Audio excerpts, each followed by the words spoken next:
9, Sequence initiated. 7, 6, 5, Downloading. 4, 3, 2, 1. All phases complete. You're listening to The Loan Signing Hustle with Brett Reitler, where I dive into marketing, branding, tips, and the resources you need to becoming a successful loan signing agent. Take back control over your life and live in the freedom that you deserve. This is a hustle you won't want to miss.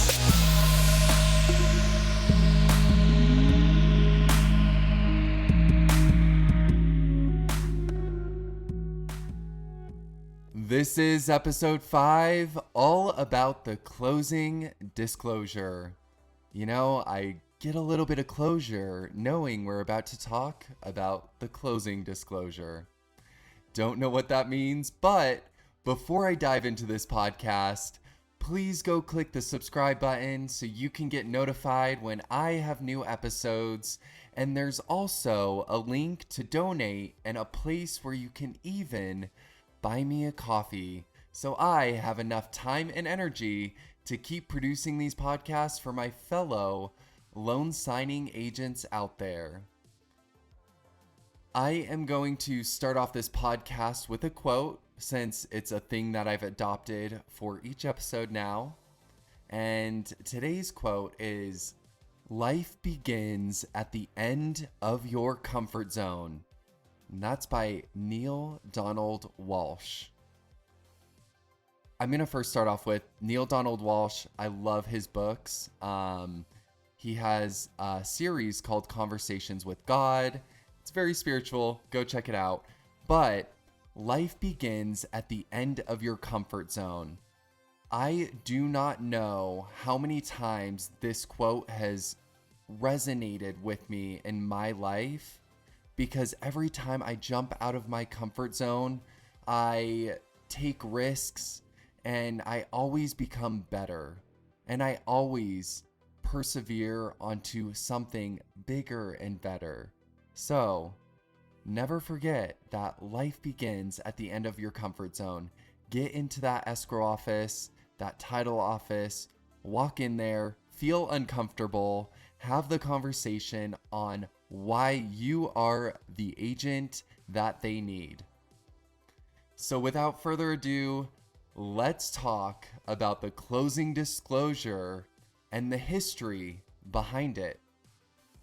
On October 3rd, in 2015, the closing disclosure had its birth into the real estate industry. You guys, for over 30 years prior to then, the federal law required lenders to provide 2 different disclosure forms to consumers applying for a mortgage. One of them was the Truth in Lending Act, which is known as TILA, and the Good Faith Estimate, also known as GFE. It also required 2 different forms at or shortly before the closing of the loan. One of them was known as the Final Truth in Lending Act disclosure and the HUD-1 settlement statement. These 2 forms were created by 2 different federal agencies, and they were made under the Truth in Lending Act and the Real Estate Settlement Procedures Act, also known as RESPA. Now, I was not a loan signing agent at this time, but from what I've heard, the disclosure forms were very confusing to borrowers and hard to understand, and sometimes there were costs that surprised the borrowers at closing.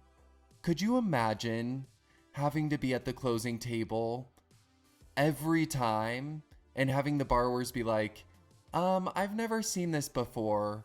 Why is this there? Why is that there? And having to get the loan officer on the phone to explain why things don't make sense to the borrowers. And who knows, they probably lost a lot of transactions due to that.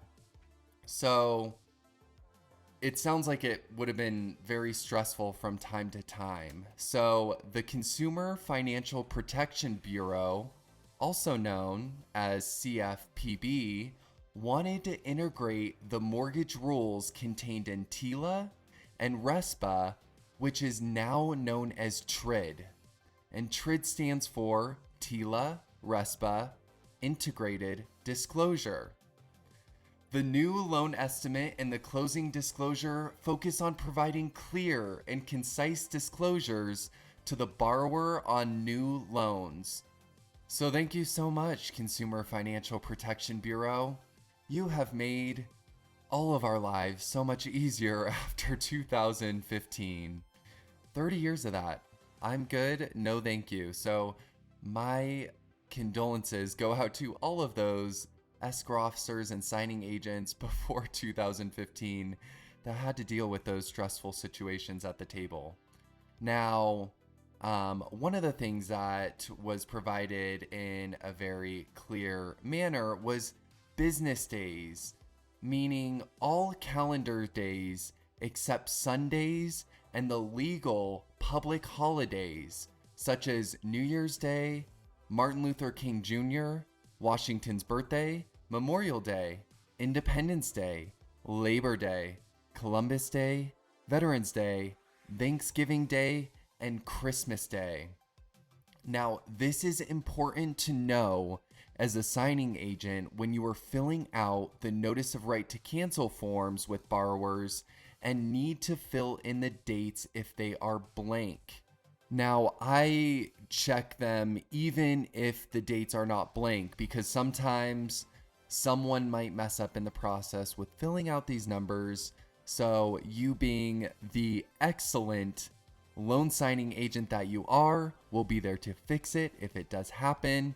So you always carry a recession calendar in your briefcase with you. I have one on me at all times, and at the end of the year, I will update it for the new year. So let's say that the notice of right to cancel is blank on its dates. You'll pull out your recession calendar, and then you will put in the first date at the top, and you will see that it already tells you what the date would be. So if you're closing on the 15th, it'll tell you that the last day of rescission will be on the 18th, depending on if that falls on, a Monday or Tuesday. But I always, if it is blank, will have the borrower's initial one copy next to the date, and then not initial next to another copy that they fill out. Some lenders don't want any initials next to the dates written in if they are left blank, but some lenders do. So if you're uncertain or not sure, always give the lender a call or the loan officer, and they will be sure to guide you in a very clear way on what they want.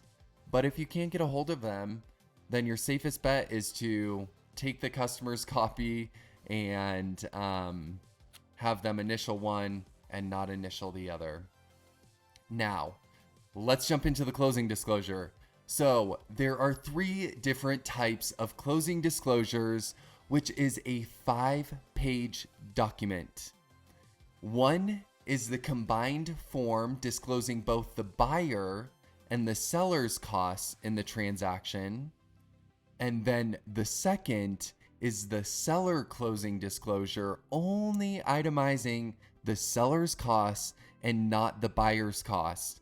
The buyer's closing disclosure will have both. And the third is used for a loan-only transaction, such as a refinance. The first closing disclosure must be delivered to the borrower 3 days before consummation. So they have to receive their first closing disclosure 3 days before consummation. Now, as long as they receive the first one, there can be adjustments. There are times where you will go to a closing and they're like, oh, well, I just received my final adjusted closing disclosure hours ago. And that is okay. And that's normal as long as they receive their initial one 3 days prior. This is amazing because the borrower knows exactly what the numbers are when you show up at the closing table. They most likely won't have any questions, as they have asked their loan officer or escrow officer prior to closing. This makes life so easy, because before, you remember those 30 years that people went through? They didn't have this option. So having it 3 days before is amazing, and it puts a lot more ease and less stress on our plate when we're at the closing table. With a seller's closing disclosure, the settlement agent must provide its copy no later than the day of consummation. If you guys want to Google at this point a copy of a closing disclosure, I physically have one in my hand, and I'm going to kind of go over verbally page by page of the closing disclosure. So if you are not driving and you're sitting down and you would like to look at one with me right now, just Google closing disclosure 2021 on Google, and I'm sure one will pop up for you. They're 5 pages long, so make sure all the pages are there. At the top left of your closing disclosure, you have the date issued, the closing date, the disbursement date, disbursement of the funds, your settlement agent, which is the title company, the file number, the property address, and the sale price. Now, what I'll say with the file number is whenever you're doing scan backs for a signing service or a title company and you're emailing it over, I always put the file number as the name of the file that you're sending the scan backs to. So label it as a file number, and this is where you can find it. You can find it on tons of other documents, but this is a quick go-to that the file number will be there. And I label identifications under that file number as well as full scan backs. Escrow officers love it. In the middle of the top is the borrower, their contact information, and the seller and the lender. Over to the far right is your loan term, which this one's 30 years. The purpose is a purchase. The product is a fixed rate. It's not an adjustable rate. The loan type is conventional. You can either have conventional, FHA, VA, or another. And then you have your loan ID and the MIC ID. If you go down, it's the loan terms. The loan amount of this is $162,000. The interest rate is 3.875%. The monthly principal and interest is $761.78. Over to the right of that, it says, can this amount increase after closing? All of them clearly say no. Right below it, is there a prepayment penalty? Everyone always asks, oh, well, I have a prepayment penalty. Well, this tells you right here, as high as $3,240 if you pay off the loan during the first 2 years. So yes, ma'am, you do have a prepayment penalty. It looks like it can go as high as $3,240 if you pay off the loan during the first 2 years. You are just restating what is exactly on the papers. Is there a balloon payment? No. And then you go down to projected payments. So there are 2 columns. Through year 1 through 7, the principal and interest is $761.78. Then you have mortgage insurance, which is $82.35. And their estimated escrow, which is their impound account, is $206.13. Now, over next to it is year 8 through 30. Everything stays the same, but their mortgage insurance drops off. Now, the lender or servicer must automatically terminate PMI when your mortgage balance reaches 78% of the original purchase price. In other words, when your loan to value ratio drops to 78%, this is provided you are in good standing with them and haven't missed any mortgage payments, your mortgage insurance will be dropped. So that is why from on year 8, their mortgage insurance is no longer there. Now, their estimated taxes, insurance, and assessments are right below that. This one is $356.13 a month, and that includes their property taxes and homeowners insurance. Now, some will require their HOA fees in their escrow account and some won't. But it tells you on the closing disclosure what is in escrow and what's not. This one, property taxes are, homeowners insurance is, and then the homeowner association dues is not. Right below that is costs at closing. So you have your closing costs, which total up on this sheet, and they are broken down on page 2, which we will get to. And then the cash to close for this is $14,147.26. This is the cash to close this loan. So when you are at the table here in Colorado, funds are due at the table. So they will either have wired previously to the closing that $14,000, or they will have a cashier's check with them. Otherwise, closing cannot happen for this one. Now, page 2 goes over the loan costs. So the loan costs are costs associated with the loan. And then there's another section that has other costs. And those are costs with being a home owner.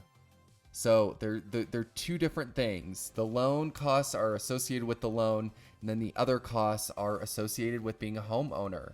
So under the loan costs, you have the origination charges, the application fee, the underwriting fee, and then the services the borrower did not shop for. A lot of the time, this is not an option for the borrower to shop for. So, these are labeled in this section, which is the appraisal fee, your credit report fee, flood determination, tax monitoring fee. And over to the right of these, you will see the costs at closing and before closing. Now, if there is an amount in before closing, like on mine, there is $29.80 on the credit report fee. That means that they already paid for it before closing. So that is not due, as it was already paid. And then you'll go down to other costs, which are going into recording fees of the deed and the mortgage to the county, your homeowner's insurance premium for 12 months, your prepaid interest and taxes. It gives you dates. So $17.44 per day from 4/15 to 5/1. So it is paying interest during that time. Your initial escrow payment at closing, and your HOA dues, if they are, will all be listed in this section. So your loan costs and other costs are combined to get your total closing costs, which you see on the first page of the closing disclosure at the very bottom. The next page has the calculation of the cash to close. So that $14,000 that they owed, it shows and breaks down what and how that number came about. So it goes over total closing costs, which was $9,712. Close costs paid before closing. They paid that $29.80 for their credit report. Their down payment was $18,000. Their deposit was $10,000. The seller had done a credit for them for $2,500. And there were adjustments in other credits, which could have been from the lender or escrow company. And it shows you if it changed on the right. It gives you a yes or no from their loan estimate before. And then it goes into summaries of your transaction, which breaks down the total sale price of the property, the sale price of any personal property included in the sale, the closing costs, which we just went over, and your deposit, the loan amount, all the way down until you get the cash to close. Now, in this area, it tells you what is due from the borrower or to the borrower. So whenever you are dealing with a refinance or a purchase, this section clearly tells you what is due from the borrower or to the borrower. So when they're filling out their disbursement of proceeds, this number is what they will be getting. So this is where you find that number if you are ever confused or the borrower asks you to guide them there. You can simply point to this page and spot. Now, on the fourth page, there are loan disclosures, which are already pre-checked off. So there's an assumption spot. There is a demand feature. So your loan does or does not have a demand feature. It goes over late payment, negative amortization, your partial payments, if your lender accepts payments that are less than the full amount due and applied them to your loan, or they may hold them in a separate account until you pay the rest of the payment and then apply the full amount to your loan. Everything's already checked off. It answers all questions on these pages in regards to the loan. And to the right of this will be your escrow account. So will it or will not have an escrow account? And if you do have an escrow account, it goes over the property costs over year one, the non-escrowed property costs over year one, your initial escrow payment, which will probably include a cushion.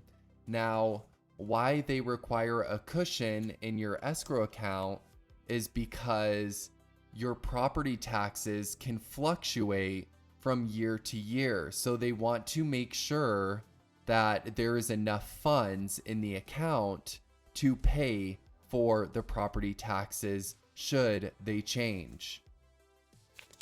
And then on your fifth page are your loan calculations.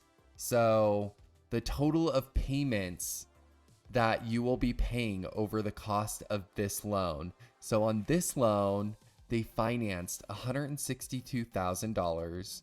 Their total payments is $285,803, which means they paid $118,830 in interest.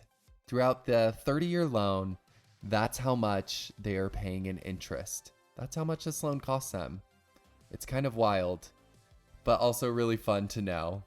And then their annual percentage rate and the total interest percentage, which is the total amount of interest that you will pay over the loan term as a percentage of your loan amount. And this one was 69.46%. Now, there is contact information at the bottom. So I love this portion of the closing disclosure because if the borrower has any discrepancies or any questions, you have names and numbers of who to call: your real estate broker, the settlement agent, and the lender. So instead of shuffling through and trying to find this information from your signing service or the escrow officer, know that the contact information is on this page. And then they will sign and date the form below. And that is all about the closing disclosure and the history behind it. So thank God we are past October 3rd, 2015. And remember, you are a knowledgeable loan signing agent, and you are here to guide a borrower should they have any questions. You can point them in the right direction because you understand where those questions can be answered. You are there to be impartial but knowledgeable, and your escrow officers will love you for it. This is the end of episode number 5. Thank you guys for listening, and don't forget to subscribe to be updated on newly released podcasts. Please click the link in the episode description for ways to donate and help support the show.